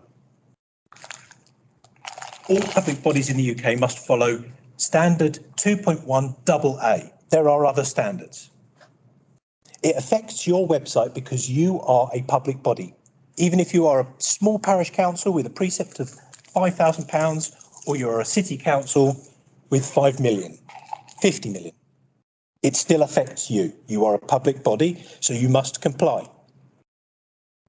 If you are using a website that was perhaps built on one of the large platforms, it is unlikely that that will comply. Those large platforms don't have any accessibility built into them.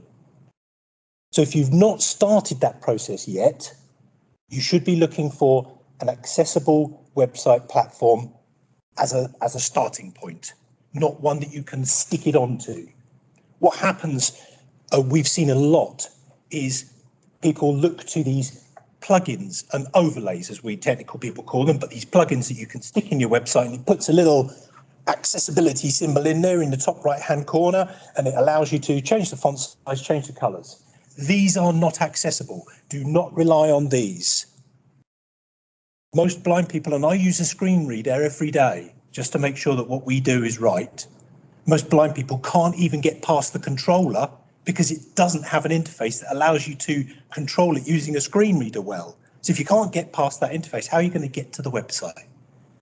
It needs to be done at a native level. The website needs to be built according to accessibility standards. It's not something that web developers have done historically. It's pretty new. It's about 4 years old. So having the knowledge and having the skill is actually quite specialist at the moment. So not only is it a legal thing for all public bodies must do, it's the right thing to do. 1 in 5 people in every community. We're 4,000 people in our village. I'm a parish councillor in my private life. I had no idea that of the 4,000 people, so many struggled to use the website. So main areas to address. If you've not gotten onto this yet, accessibility statement is something that it's a bit of a website confessional. It's you assessing your website, understanding what is accessible, what isn't, and defining a process to work towards it. It's a website confessional. You've obviously got to have a website that conforms to this as well, conforms to the standards. There's lots of checkers out there. We'll get to that in a minute.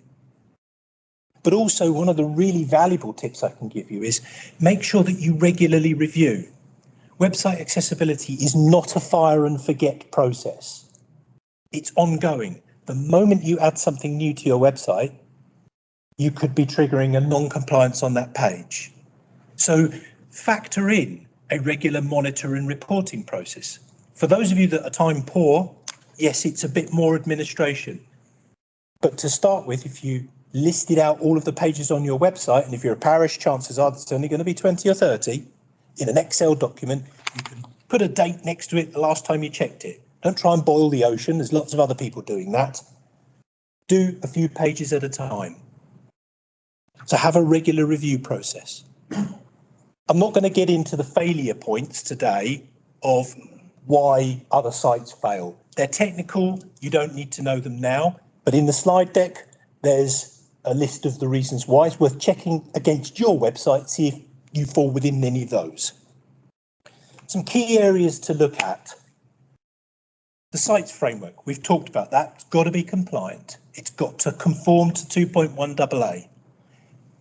The content on the pages, that's things like the font, the sizes, the headings, not too much formatting, so no loads of bold, no loads of underlined, no coloured text. Use headings.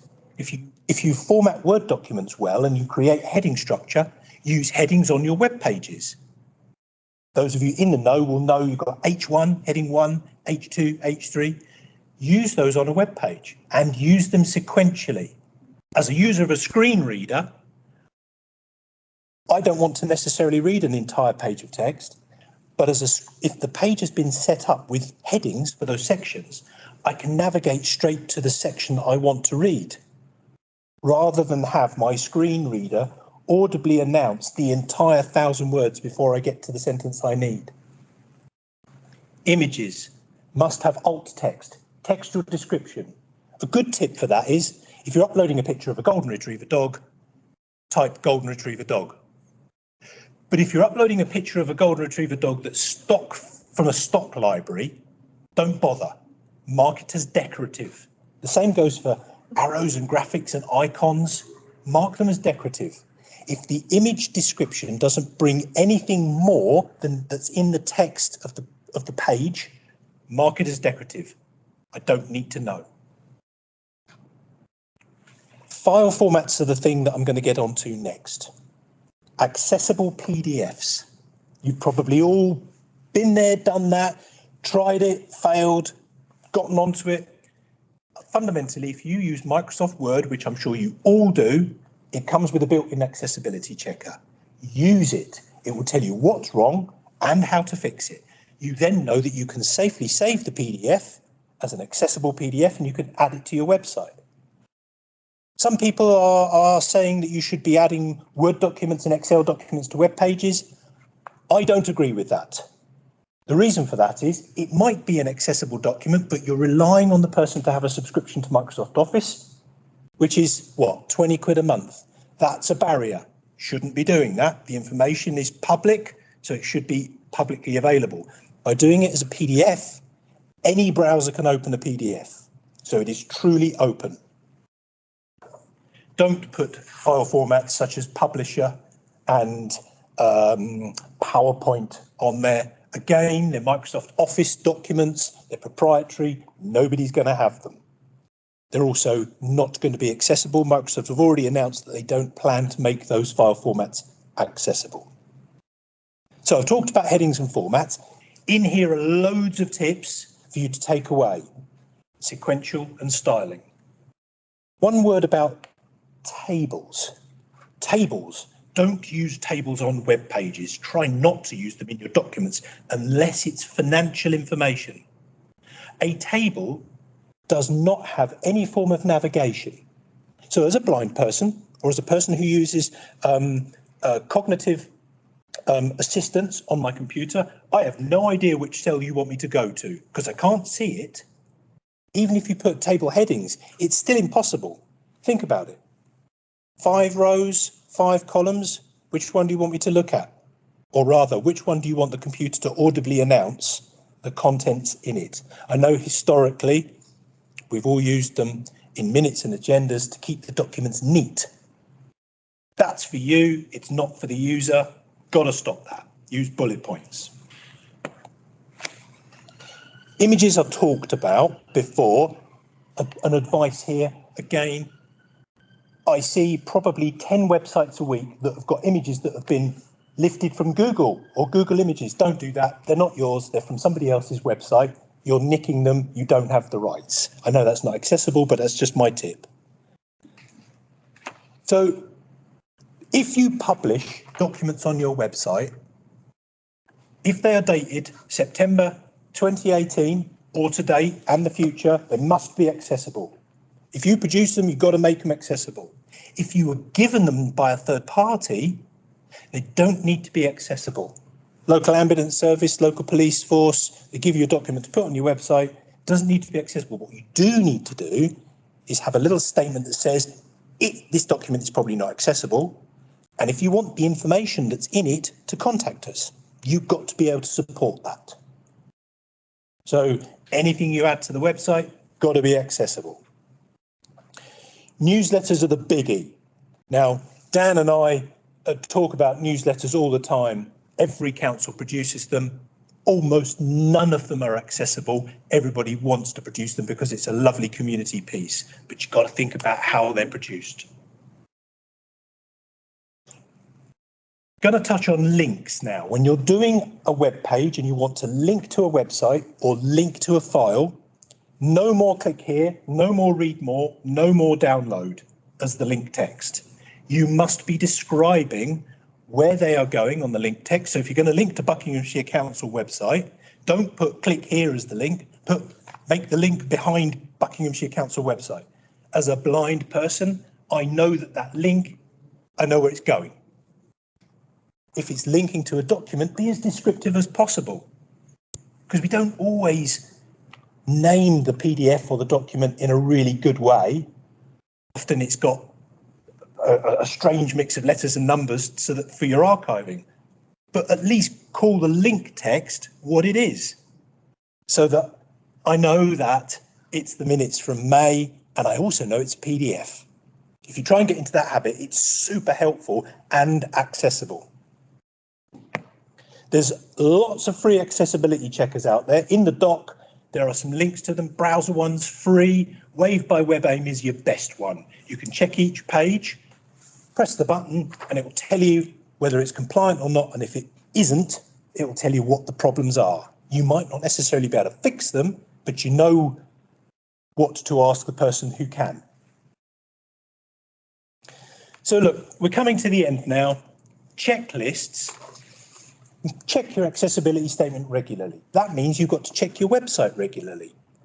So have a bit of a regular monitoring and process thing going on. It doesn't have to be every day or every week, but 3 months, I think, is a good period of time. Because if you leave it too long, you might end up giving yourself a huge pile of work you've got to catch up on. Run those checkers regularly. Have an action plan.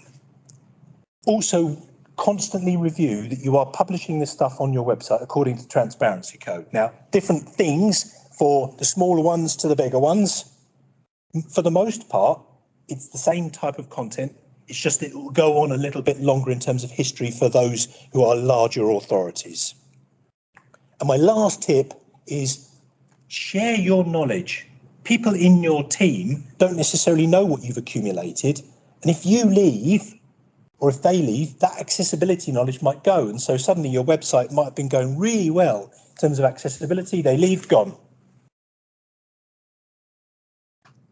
So this has been an incredibly technical subject bestowed upon a group of people who don't necessarily have technical backgrounds. But I think for the most part, given that situation, parish and town councils have done pretty well. But the last report was that about 50% across the country, in terms of parish and town councils, have yet to do something about it. They might be aware of it, but have not done anything about it. So there's still work to be done. Thank you all very much indeed. I realise it's super technical. I'm more than happy to stick around to answer some questions. Well, Mark, thank you very much. And I know that you crammed in quite a lot, but I think listening to you actually made it very clear and understandable, which is a positive sign. Have we any questions, please, from the floor? That popped up and it said Jackie Weaver is in the lobby. So I haven't got a hope in hell. On that basis, no, you're here. Have we had anything up from the virtual audience, please? How do I check that? No, it's been checked for you. Right, in which case you are correct. So thank you very much indeed. Thank you very much. Thanks. You. Right. Carol, Jackie's waiting for us. Yeah, so Ryan, can we have a visitor, can we ask her to come on the screen, please? Welcome, Jackie. Oh, not here at the moment. Yes. Jackie. Jackie. Hello there. You didn't need to stop everything just because I'd arrived. I was just sneaking in the back door there. Okay, well, you couldn't sneak in. It's slightly strange in this room because we are seeing your face to the right, but your voice is coming from the left. It's coming from a sort of little black box on the wall. What I was going to say as part of the introduction, that possibly in this audience, and that both in the room and virtually, I'm not sure you need an introduction. But in case there is somebody who doesn't know, I did actually Google you to find out. And it comes out you're known as a Zoom personality, while you are actually the Chief Executive of Cheshire Association of Local Councils. You seem to be a Zoom personality, an internet star. You've been fast-tracked to fame when a Zoom meeting at Handforth Parish Council went viral. So that's my introduction for you, along with the fact that you are Ambassador for Compassion in Politics, which I understand is a cross-party group that was founded in 2018. So if I could now hand the microphone over to you. Thank you. Thank you very much indeed for that introduction. Well, I almost recognised myself from that. I mean, these days, I'm afraid that my usual introduction consists of at least 4 minutes watching the Handforth Parish Council video again, as if it's something that, has to be played as an introduction just so people can place me. Yes, you alluded in your introduction that I am the Chief Officer of the Cheshire Association of Local Councils. And in fact, I have been for the last 25 years, quietly working away in Cheshire, largely minding my own business, but with occasional forays onto the national front. I don't mean the National Front. Please do not let me see that in the Daily Mail tomorrow morning. Definitely fronting the National Front. That definitely would get me at least one more round of TV appearance. So, why do I do what I do? What do I do? Behind the scenes, I am someone who has spent quarter of a century, doesn't that sound like a long time, involved with town and parish councils. They are something that I feel passionate about. It's not a word I use lightly, it's not a word I use often. And I came to the parish council world, like many people do, I think, because of a sense of injustice. I think often people come to the parish council movement, to local democracy, because they think something is wrong, they feel something is wrong, or they want to affect change. And in my case, it was a very sleepy little parish council called Dodcote-cum-Wilksley. Even sounds kind of rural and remote, doesn't it? And Dodcote-cum-Wilksley, bless it, needed a clerk. And I was a young housewife very well qualified, as you might imagine, and felt that I was really suited to this post and applied. I didn't get the job. Now, the fact that I didn't get the job wasn't the most distressing thing. It was the fact it was given to the chairman's wife, who I didn't think had quite as many qualifications as I had. For example, she couldn't type. But I don't want to be bitchy about that. And I felt this was just wrong. I kind of felt the whole process was just flawed. And I know it was only, it was probably an honorarium at the time. This was, say, 25 years or more ago. And I know it was only a small parish council. And I know it wasn't going to change the world. But it wasn't right. It wasn't fair. So I decided to stand in the next election. I decided that it was time we had change in Dodcote and Wilksley. To be honest, I only lasted a term as a councillor, and I have the utmost respect for everyone who stands and gives their time, heart and energy as councillors, but it wasn't for me. I kind of felt that my role, the kind of thing that I enjoy doing most, is being in the background and fixing things. Now, I appreciate the idea of being in the background doesn't necessarily sit terribly comfortably with what's happened in the last 6 months, but be fair, I have had 25 years before that where I have quite successfully managed to sit in the background and do things. So when I was a councillor, I went along to my first branch meeting, the association branch meetings, and they wanted a treasurer. Now, I made it quite clear that I'm not really that good with numbers. Those noughts, I have a tendency to add them and take them away and not think they mean very much. Please don't tell my chairman.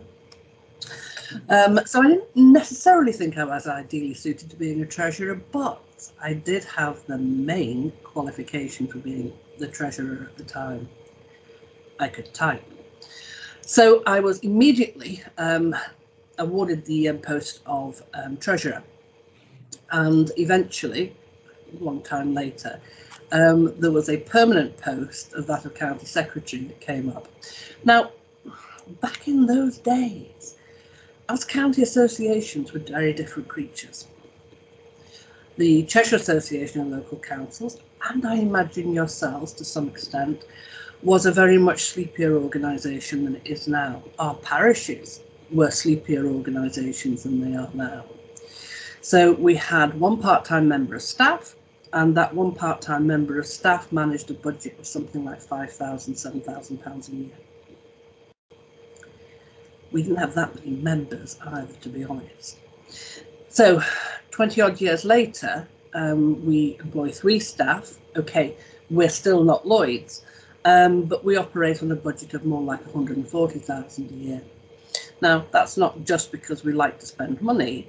It's because of the services we now provide on behalf of our members, because you, the parish councils, have got an awful lot busier and more active than you have ever been over the last 25 years. So I guess that a county officer in Cheshire does pretty much the same as your county officer does. But I wonder if the experience is the same, in that over the years, the kind of focus of our job has changed. So that historically, we would spend our time providing advice, guidance, information. Training is a big part of what we do as well. But I've noticed recently, and by recently I mean, say, over the last 3 to 5 years, that actually I spend an awful lot more of my time doing mediation. So much so that 5 years ago, I took a degree in counselling. And not because I felt that the mental health of all our members was at stake, but one of the things that you learn as a counsellor, of course, is actually to listen. It's a very good skill when it comes to mediation. And I went on and qualified as a mediator as well. And what I have found is that those 2 qualifications are something that I have used time and time again as a county officer. Almost as much value to me as the certificate in local council administration, with honours, that I also have. Okay, So clearly, as councils have become more engaged with their communities, as they become more active in their communities, there are other pressures at play there as well. And I guess that if you ever wondered if there is an example of when a council possibly needed mediation, there would be that video.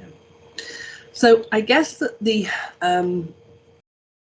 video that went viral back in February showed us an insight into some of the worst elements of our town and parish councils.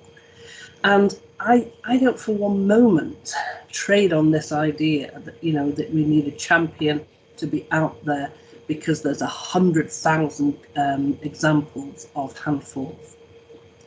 But there are some examples of handfuls out there.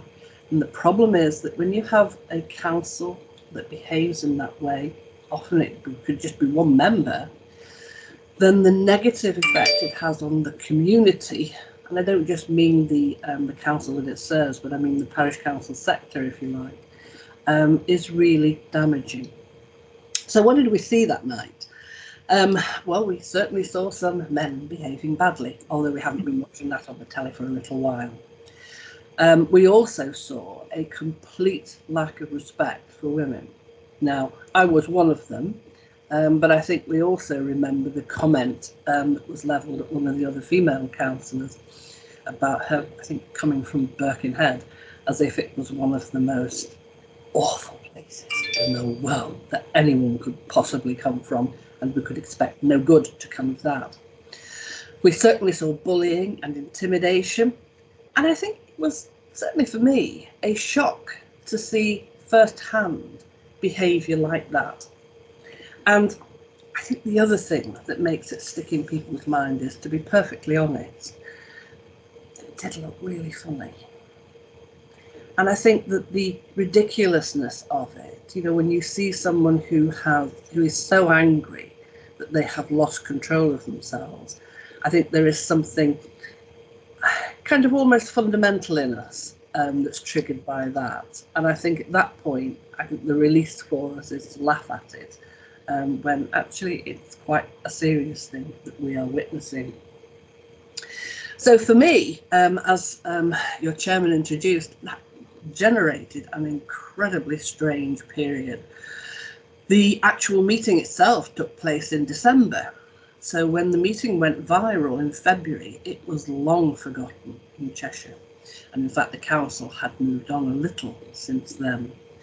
I'm afraid that you are not safe at the moment when you switch on your telly or radio. You may well find me popping up all over the place. And in fact, today I've been on Good Morning Britain this morning, and then later on the ITV News. I'll try not to mention it too often because I think it's really shabby doing it, but I'm going to do it. Launching my new book. So writing a book is yet something else that we've managed to fit in over the last 7 months. I also have a really funny podcast. I think it's a funny podcast, which The Guardian thought was also quite entertaining. So on the back of something that is potentially damaging, I think, to the sector, what we've seen actually is an increase in the interest in the sector. And most of the interest is positive. Funnily enough, I had an email today from said parish council, and they were telling me how much has changed for them over the last 7 months. They have lost some members, and there was no great sadness at their loss. They have new active members. The clerk has been reinstated. They have moved from being a parish council to being a town council. They are big enough to be a town council. And in fact, they have literally moved from strength to strength, now moving on to complete their neighbourhood plan and getting involved in informal still discussions with the principal authority. So they have gone back to being what they used to be before the disruption of an active council representing the needs of their community. What they did mention was that they have more attendance at their parish council meetings. and their website has 20% more hits every month than it used to have.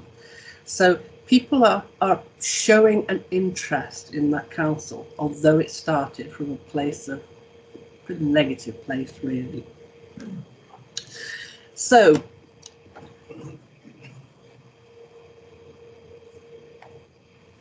forgive me, I'm just turning a page if I can manage to do it.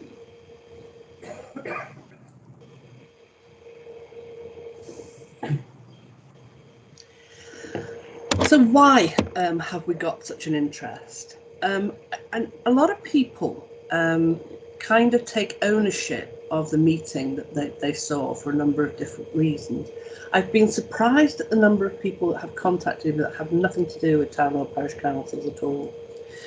But what I have done over the last 7 months is spent a lot of time talking to young people, and by that I mean young adults, children as they move on into adulthood, a lot of women's groups, and a lot of schools and colleges generally, about people who are suddenly showing more of an interest in local democracy.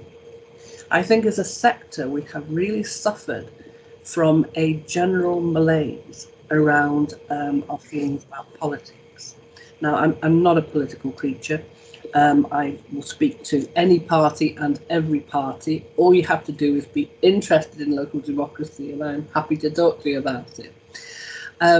But it's frustrating, I think, the way that people feel that they cannot influence national politics, and they certainly can't influence international politics. And I think that the town and parish council movement for a long time has suffered from the same malaise. But people are beginning to see that actually they can make a difference locally. And I think we also see that coming through in a number of other agendas, the health agenda, for example, and also the climate change agenda. Is one parish council going to save the world? No. But if every parish council has some small initiative that it starts locally, it will engender a different attitude in people, and it will make a huge difference eventually. So people can see those kind of changes that we have.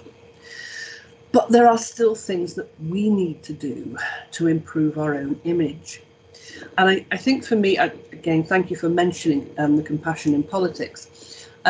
The Compassion in Politics have a petition at the moment on the gov.uk website, and I've tweeted it earlier today, as they talk about tackling I'm trying not to use the word lying, I don't like it, but tackling the lack of truth or forthrightness in politics these days, the misinformation. And that petition has 200,000 signatures on it. I mean, that's fabulous. That's 200,000 people that have taken the time to say, I'll spend a moment or two looking at this. However, myself and a group of other interested people put together a petition, again on the gov.uk website, looking at the code of conduct that we have.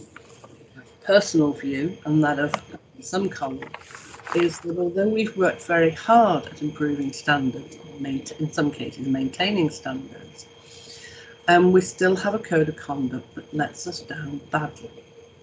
So that even when, after an investigation, it is found that behaviour in a council has been appalling, there is absolutely no sanction that is applied to that member. The most the monitoring officer can do is recommend the member attends training. And quite frankly, if the member was the kind of person who attended training in the first place, we wouldn't have an issue with the code of conduct properly. So I think there's something there for us to take away, looking at, first of all, please sign the petition. We've only got 7,500 signatures. We need 10,000. And, look at whether or not there is something that you locally can do when it comes to standards. Sometimes, I think, we leave poor behaviour and we don't tackle it at that level, and we wait until the behaviour is bad behaviour before we start to say we should do something about it. And personally, I think there is something about the clerk and the chairman taking a leadership role in the council and making it absolutely clear when there is poor behaviour that it is unacceptable. And as I say, I think unfortunately what happens is we leave it until it's really bad. We're looking at having to remove someone from a council meeting for disruption, or looking at where we find the exit button on a Zoom screen when we can go back to having virtual meetings again. So, is this rocket science? I don't think so. I mean, I think most of us are trying to encourage participation in town and parish councils. I think we would welcome some diversity. I think we would welcome new people, younger people coming along and joining us. I don't mean replacing us. I don't feel that we have a system that is wrong and needs to be changed wholesale and all our councillors should be removed. I don't mean that for one moment. But I think it would be good in some cases if we were more representative of the communities that we serve. But if we are going to attract people to stand as councillors and join us, then the least we should be able to do is reassure them that they will be safe in our company. And at the moment, if you can point to examples like Handful, we cannot say that without some tongue-in-cheek. So, for me, I don't think we are looking at making dramatic changes in the way that our town and parish councils operate. I feel that sometimes we don't give nearly enough attention to small words like kindness. And although it seems like an awfully simple thing to say, I think that with a bit of common decency and kindness, then using the word that I think is underpinning your conference today, I think that we would all feel a greater level of respect. Thank you for listening. Thank you, Jackie. Very wise words indeed. Certainly said with feeling. And we know that you have experienced, possibly on one of the widest stages, the issues that you've been talking about. Can I ask and look around the room, has anybody got a question, please, for Jackie? I can see Sue has raised her hand. Hi, Jackie. I'm Sue from Wifton in Milton Keynes, and during the COVID, we, as many people did, went to try and do different things to still engage with our communities. So we did our meetings online. We're still doing hybrid meetings because we went from 2 men and a dog to 20,000 views on our meetings. So engagement has gone up really considerably. What are your views on doing these hybrid meetings and different things that we can do? Thank you, Sue. I mean, I think that it's essential that we are able to continue with having hybrid meetings. I mean, I can't think of anything more ridiculous. Given the way that we are trying to increase engagement, we're trying to encourage inclusivity, we're trying to, I'm being flippant, save the planet, all these kind of things. It makes absolutely no sense not to be able to continue with virtual meetings. So my hope is that following the government's call for evidence, I mean, come on, just ask anybody. You don't need a call for evidence that virtual meetings have been advantageous. Everybody, including the principal authorities and the LGA on its behalf, is calling for the reintroduction of virtual meetings and then leaving it up to us, as in you, not me, to decide how you will best use it. And whether it's going to be hybrid meetings, whether it's going to be every other meeting, physical, etc., whether it's going to be, all virtual meetings or all face-to-face meetings. You know your communities and you know what will work best for you. And it is ridiculous to have central governments say you can or you can't use virtual meetings. Thank you, Jackie. Good luck with your book. Oh, thank you. Buy a copy. On that, as I didn't...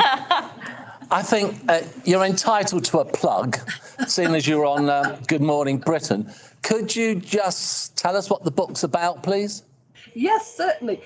You'll get it on Amazon. I haven't gone quite as far as cutting and pasting the link and putting it in for you, but it's called You Do Have the Authority Here.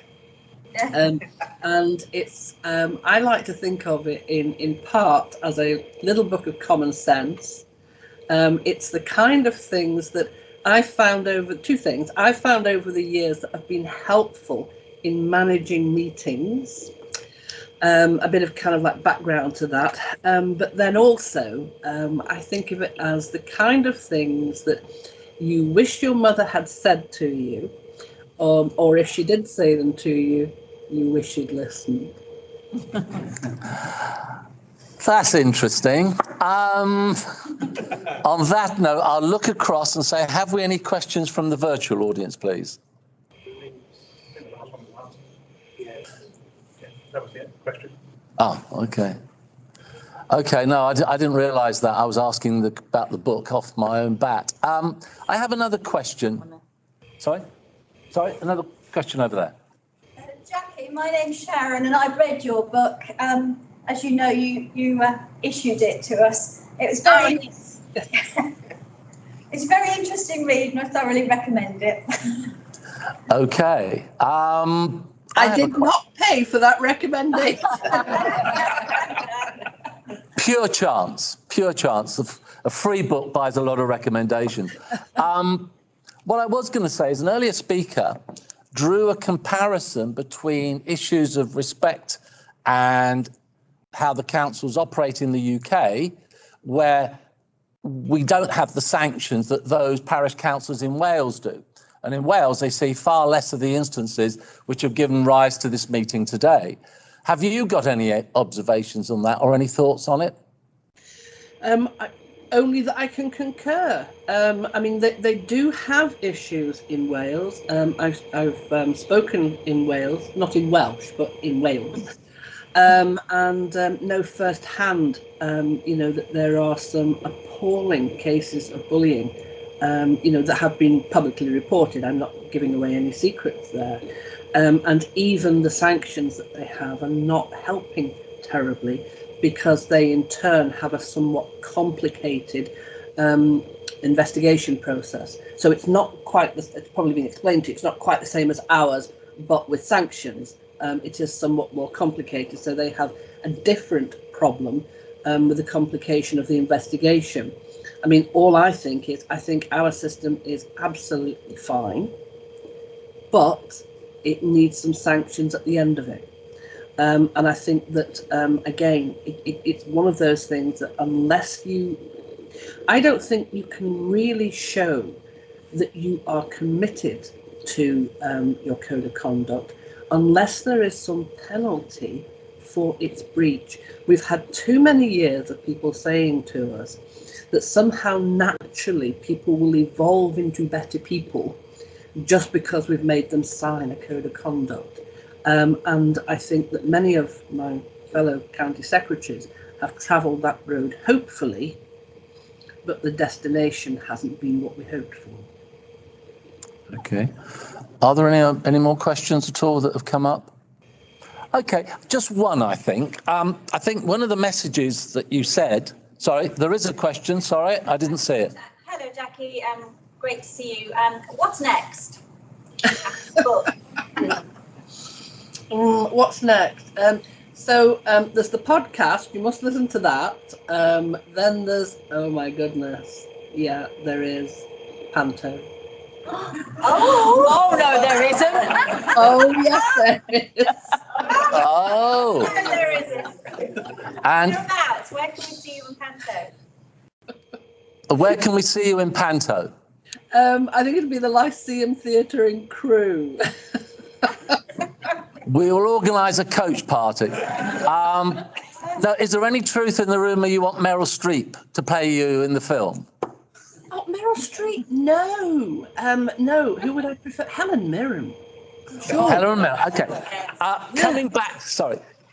Coming back now to possibly the theme. I think you said we need to attract people by giving them reassurance that they will feel safe in the company of the parish council. Do you also feel that there is something on behalf of the new councillors to actually come in and understand how we operate, etc. as well? So it's not all one way, it is meeting in the middle.